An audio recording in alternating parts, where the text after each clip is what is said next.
ನಮಸ್ಕಾರ, ನಾನು ಡಾಕ್ಟರ್ ಪ್ರಭಾ ಮಠಪತಿ, ಶುಭ್ರ ಆರೋಗ್ಯಧಾಮ, ಬೆಂಗಳೂರು. ಮಕ್ಕಳಿಗೆ ಗ್ರೋಯಿಂಗ್ ಸ್ಟೇಜಲ್ಲಿ ಯಾವ ಥರದ ಫುಡ್ಡನ್ನು ಕೊಡಬೇಕು, ನಾನು ಲಾಸ್ಟ್ ಟೈಮ್ ವಿಡಿಯೋದಲ್ಲಿ ಫುಡ್ ಗ್ರೂಪ್ಸ್ ಬಗ್ಗೆ ಮಾತಾಡಿದ್ದೆ. ಸೊ ಇವತ್ತು ನಾನು some important foods that should be included in growing children's diet ಅಂತ ಹೇಳ್ತೀವಿ. ಯಾವುದು ಅಂತ ಅಂದರೆ ಫಸ್ಟ್ ಇಸ್ ಮಿಲ್ಲೆಟ್ಸ್ ಅಂತ ಹೇಳ್ತೀವಿ.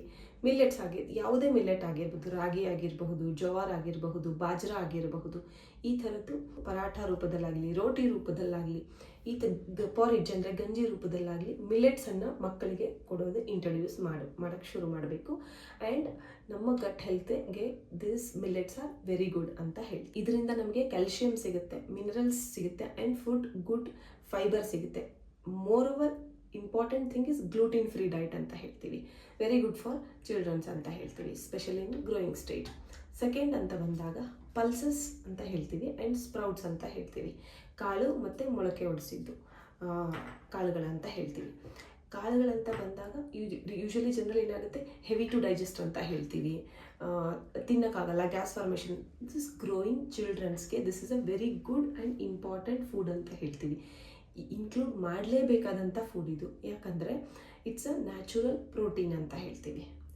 ಗ್ರೇನ್ಸ್, ಸ್ಪ್ರೌಟ್ಸ್ ಅಂತ ಬಂದಾಗ, ಪಲ್ಸಸ್ ಅಂತ ಬಂದಾಗ ಬೇಳೆ ಕಾಳುಗಳು ಮತ್ತು ಮೊಳಕೆ ಕಾಳುಗಳು, ಇದು naturally good source of protein ಅಂತ ಹೇಳ್ತೀವಿ. ಮತ್ತು ಮಸಲ್ ಮಾಸ್ಗೆ very important diet for the growing childrens ಅಂತ ಹೇಳ್ತೀವಿ.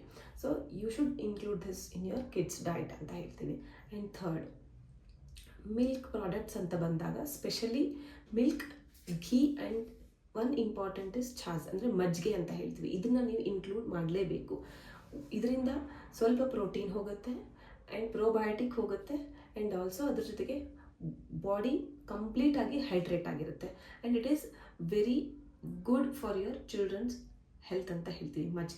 ಮಜ್ಜಿಗೆ ಇದು ಒಂದು ಅಮೃತ ಅಂತ ಹೇಳ್ತಾರೆ. So this is a very good food you should introduce in your kids diet ಅಂತ ಹೇಳ್ತೀವಿ.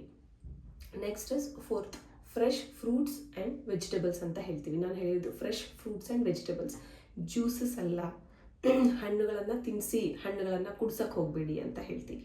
ಜ್ಯೂಸ್ ಮಾಡಿ ಕುಡಿಸೋದಲ್ಲ, ನ್ಯಾಚುರಲಿ ವಿದೌಟ್ ಎನಿ ಶುಗರ್ ಹಣ್ಣುಗಳನ್ನು ತಿನ್ನಿಸಿ, ಅದು ಫ್ರೆಶ್ ಫ್ರೂಟ್ಸ್, ಫ್ರೀಸ್ಡ್ ಫ್ರೂಟ್ಸ್ ಅಲ್ಲ. ಇದರಿಂದ ನಮಗೆ ಬಾಡಿ ಹೈಡ್ರೇಟ್ ಇರುತ್ತೆ, vitamin C and fibres and the minerals, complete power pack foods ಅಂತ ಹೇಳ್ತೀವಿ ಫ್ರೂಟ್ಸ್ ಅಂತ ಬಂದಾಗ. And next green leafy vegetables ಅಷ್ಟೇ ಅಲ್ಲ, ಅದ್ರ ಜೊತೆಗೆ ನಮಗೆ ನಾರ್ಮಲ್ ತರಕಾರಿ ಅಂತ ಬಂದಾಗ ಸೋರೆಕಾಯಿ ಆಗಿರಬಹುದು ಅಥವಾ ಹೀರೆಕಾಯಿ ಆಗಿರಬಹುದು, ಅದ್ರ ಜೊತೆ ಕುಂಬಳಕಾಯಿ ಅಂತ ಹೇಳ್ತೀವಿ. So these are all the lauki ಅಂತ ಹೇಳ್ತೀವಲ್ಲ. So these are the very good foods to introduce to your kids diet ಅಂತ ಹೇಳ್ತೀವಿ. And last and very important ಅಂತ ಬಂದರೆ ನಟ್ಸ್ ಆ್ಯಂಡ್ ಸೀಡ್ಸು ತುಂಬ ಮಿನಿಮಲ್ ಕ್ವಾಂಟಿಟಿಲಿ ಆಲ್ವೇಸ್ ವಾಟರಲ್ಲಿ ಹೈಡ್ರೇಟ್ ಆಗಿ ಅಂದರೆ ಸೋಕ್ ಮಾಡಿ ಕೊಡಿ ಅಂತ ಹೇಳ್ತೀವಿ. ಡೈರೆಕ್ಟ್ ಆಗಿ ಕೊಡೋದು it is little bit hard to digest. ಈ ಒಂದು very good for the kids health, but ಅದನ್ನು ನೀವು ಕೊಡಬೇಕಾದಾಗ ನೀರಲ್ಲಿ ಸೋಕ್ ಮಾಡಿನೇ ಕೊಡಬೇಕು. ಆ್ಯಂಡ್ ಅದರಿಂದ ಏನಾಗುತ್ತೆ, ನಟ್ಸ್ ಸ್ವೆಲ್ ಆಗುತ್ತೆ. ಸೊ ಅದರಲ್ಲಿರೋ ಕಂಟೆಂಟು ಈಸಿಯಾಗಿ ಡೈಜೆಸ್ಟ್ ಆಗೋಕ್ಕೆ ಹೆಲ್ಪ್ ಆಗುತ್ತೆ. So first is millets, second is pulses and sprouts, third is Chas ಅಂದರೆ ಮಜ್ಜಿಗೆ ಆಗಲಿ ಕರ್ಡ್ ಆಗಲಿ, specially ghee is very important for the lubrication ಅಂತ ಹೇಳ್ತೀವಿ. ಘೀ ಇಂಟ್ರೊಡ್ಯೂಸ್ ಮಾಡಲೇಬೇಕು.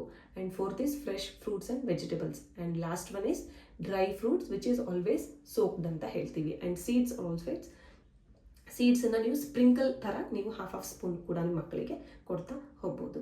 ಈ ಫುಡನ್ನು, ನ್ಯಾಚುರಲಿ ಫುಡ್ಸನ್ನು, ಮಾರ್ಕೆಟಲ್ಲಿ ಪ್ಯಾಕ್ಡ್ ಫುಡ್ಸ್ ಅಲ್ಲ, these are the natural foods you should introduce to your kids diet, especially in the teenage ಅಂತ ಹೇಳ್ತೀವಿ.